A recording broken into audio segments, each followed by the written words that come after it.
সল্টলেক স্টেডিয়ামের ভেতরে আমরা রয়েছি, যে ছবি এই মুহূর্তে দেখাবো।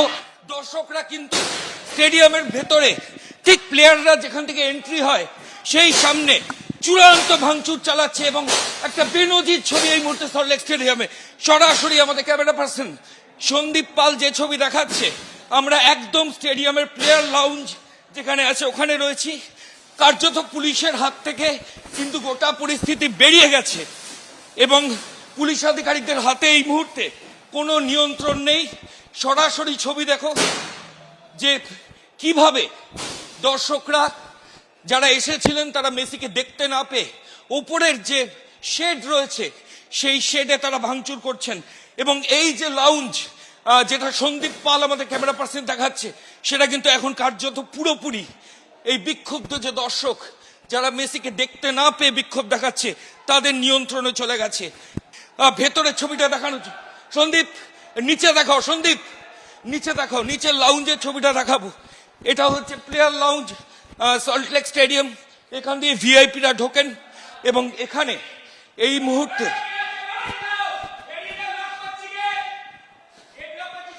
মুহূর্তে কার্যত দর্শকরা চূড়ান্ত ভাঙচুর ভ্যান্ডালিজম চালাচ্ছেন স্টেডিয়ামের ভেতরে এবং এখানকার যারা রয়েছেন তারা দরজা বন্ধ করে দিচ্ছেন। ভাই কি দরজা বন্ধ করে দিচ্ছে? হ্যাঁ স্যার, দরজা বন্ধ করছি। কেন কেন? দর্শকরা ঢুকে গেছে। হ্যাঁ, দর্শকরা ভাঙচুর করছে ওদিক দিয়ে, সেই জন্য আমরা দরজা বন্ধ করতে পারি। যেমন পরিস্থিতি, দর্শকরা ভাঙচুর শুরু করেছে, কার্যত সমস্ত দরজা এখানে বন্ধ করে দেওয়া হয়েছে। আমি আবার সন্দীপকে বলছি, সাবওয়ের মেন এন্ট্রি সেটা বন্ধ করা হচ্ছে, ভেতরে চূড়ান্ত ভাঙচুরের ছবি। গতকাল ঠিক কি পরিস্থিতির সৃষ্টি হয়েছিল যুব ভারতী ক্রীড়াঙ্গনে, একেবারে তাণ্ডব চলেছে দেখতে পাচ্ছেন। ঠিক সেই মুহূর্তের ছবি। দর্শকরা তারা ক্ষোভ প্রকাশ করেছেন, ক্ষোভে ফেটে পড়েছিলেন, কারণ তারা মেসিকে দেখতে পাননি, যার জন্য হাজার হাজার টাকা দিয়ে টিকিট কিনে তারা যুব ভারতী ক্রীড়াঙ্গনে পৌঁছেছিলেন। গতকাল যুব ভারতী ক্রীড়াঙ্গন একেবারে কানায় কানায় পরিপূর্ণ ছিল মেসিকে দেখার জন্য, তাদের স্বপ্নের নায়ককে দেখার জন্য, কিন্তু এক ঝলকও মেসিকে তারা দেখতে পাননি। এবং তারপরেই যে ছবি, জলের বোতল ছোড়া হয় একদম দর্শক আসন থেকে, দেখতে পাচ্ছেন।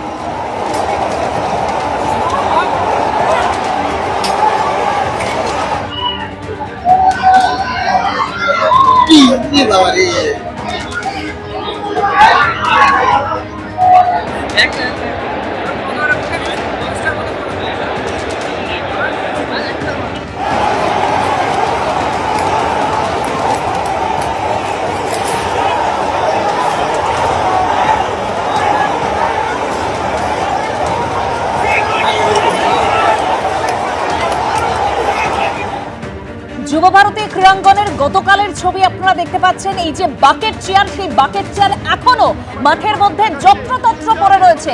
বাকেট চেয়ার যে ছোড়া হচ্ছে মাঠের মধ্যে, সেই সময়ের ছবি আপনাদের সামনে তুলে ধরেছি। এভাবেই বিশৃঙ্খল পরিস্থিতির সৃষ্টি হয়েছিল গতকাল। মাঠের মধ্যে ঢুকেছে এবং দেখতে পাওয়া যাচ্ছে দর্শকরা একদিক কেটে গেছে, দাদা কেটে গেছে নাকি?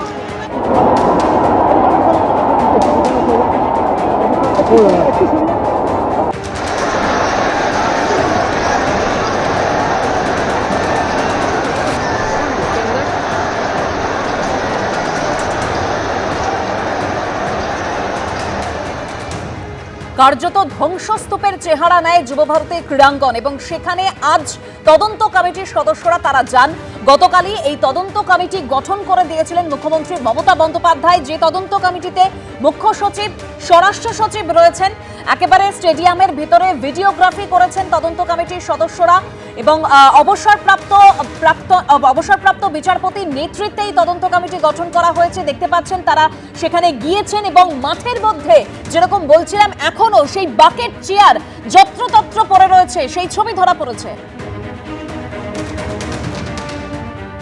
সরাসরি আবির দত্ত আমাদের প্রতিনিধি রয়েছেন একদম ঘটনাস্থল থেকে। আবির, আজকে আমরা ছবি দেখলাম যে তদন্ত কমিটি মুখ্যমন্ত্রী গড়ে দিয়েছিলেন গতকাল, তারা আজ গেলেন, পরিস্থিতি খতিয়ে দেখলেন।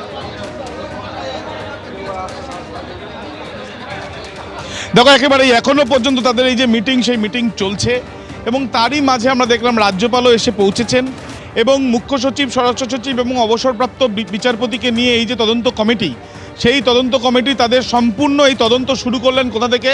ঠিক 29 নম্বর র্যাম্প, যেখান দিয়ে লিও মেসি গতকাল তার সাদা গাড়িতে সঙ্গে রড্রিগো ডিপল এবং লুইস সুয়ারেজকে নিয়ে এবং তার ম্যানেজার অর্থাৎ লিও মেসির নিজের বাবা, এই চারজন যে গাড়িতে উপস্থিত ছিলেন সেই গাড়ি যেখান দিয়ে প্রবেশ করেছে সেখান থেকেই শুরু করলো তদন্ত কমিটি। এবং তাদের তদন্ত কমিটি যে শুরু করলো তদন্ত, সেখানে মূলত যেখান থেকে লিও মেসির এন্ট্রি পয়েন্ট এবং তারপর লিও মেসি ঠিক কোন কোন জায়গায় গিয়েছিলেন সেগুলো সব তারা দেখবেন। কিন্তু এখানে 3টে প্রশ্নের উত্তর যারা দর্শকরা গতকাল এসছেন এবং যারা প্রথম থেকে নজরে রাখছিলেন যে লিও মেসি কলকাতায় এসছে, পা রেখেছে, অনুষ্ঠানটা কীরকম হচ্ছে, 3টে প্রশ্নের উত্তর যেটা প্রত্যেকে খুঁজছেন। প্রথমত, এই পরিস্থিতি তৈরি হলো কেন?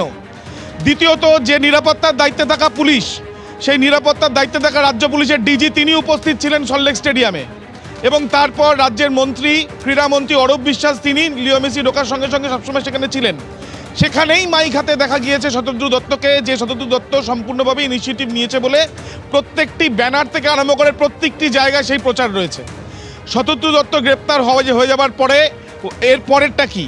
এরপরে যেটা দেখার বিষয়, যেটা দর্শকদের তরফ থেকে একাধিক অভিযোগ তোলা হচ্ছিল যে এই ঘটনার দায় আর কার জন্য যারা টিকিট কাটলেন পয়সা দিয়ে গ্যালারি থেকে, তারা দেখতে পেলেন না লিও মেসিকে, এই জন্য দায়ভার নিতে হবে কাকে? পুলিশ যারা এখানে ছিলেন। অন্যান্য ক্ষেত্রে আমরা দেখেছি 26শে জানুয়ারি হোক, বিশেষ করে 15ই আগস্ট আমরা দেখেছি যে যখন রেড রোডে কুচকাওয়াজ হয় তার আগে অনেকবার মহড়া হয়। এই মহড়াকে এই স্টেডিয়ামে হয়েছে।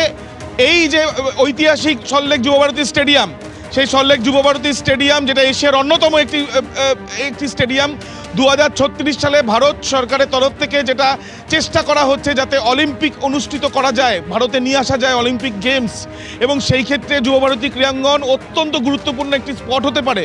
সেই যুবভারতী ক্রীড়াঙ্গনে যাকে গোট বলে বলা হয়, অর্থাৎ গ্রেটেস্ট অফ অল টাইম ফুটবলের লিও মেসি যখন দ্বিতীয়বারের জন্য এলো, দ্বিতীয়বারে পুরোপুরি ছন্দপতন, 20 মিনিটের কিছু বেশি সময় সে ছিল, 1.5 ঘন্টার অনুষ্ঠান ছিল। তাহলে কি হলো সমস্যা? কেন দর্শকদের যে আশা ছিল সে আশা ভরসায় জল ঢেলে দেওয়া হলো? জলের বোতল নিয়ে, খাবার নিয়ে প্রবেশ করতে পারেননি, অথচ 20 টাকার বোতল এখানে 150 টাকা 200 টাকায় বিক্রি হলো। এমনকি 40 টাকা 50 টাকার খাবার এখানে 200 টাকা 300 টাকায় বিক্রি হলো। টেন্ডার দেওয়া হয়েছিল, এখন সেই তথ্যও পাওয়া যাচ্ছে।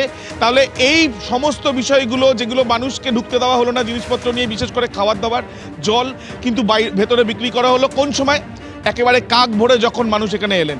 একবার ছবিটা দেখাতে বলবো। এখানে ইতিমধ্যে প্রচুর সংখ্যায় পুলিশের উচ্চতর আধিকারিকরাও এসছেন এবং মূলত আমরা যেটা দেখলাম যে আজকে চিফ সেক্রেটারি, হোম সেক্রেটারি এবং তার সাথে আমরা দেখলাম অবসরপ্রাপ্ত বিচারপতি, তারা এসে পরিদর্শন করেছেন, মিটিং করছেন। রাজ্যপাল সিবি আনন্দ বোস তিনি এসে পৌঁছেছেন গতকালের পরে, তিনি আজকে এসছেন ভেতরে পরিদর্শন করবেন বলে। এখন দেখার বিষয়, এই যে তদন্ত কমিটি রাজ্যের তরফ থেকে গঠন করা হয়েছে, সেই তদন্ত কমিটির সঙ্গে কি কথা বলছেন রাজ্যপাল, সেটা আর কিছুক্ষণ পরে স্পষ্ট হবে যদি তিনি বাইরে এসে কিছু বলেন। দ্বিতীয়ত, তিনি এর আগেও কিন্তু কড়া অবস্থানের কথা শুরুতেই রেখেছিলেন।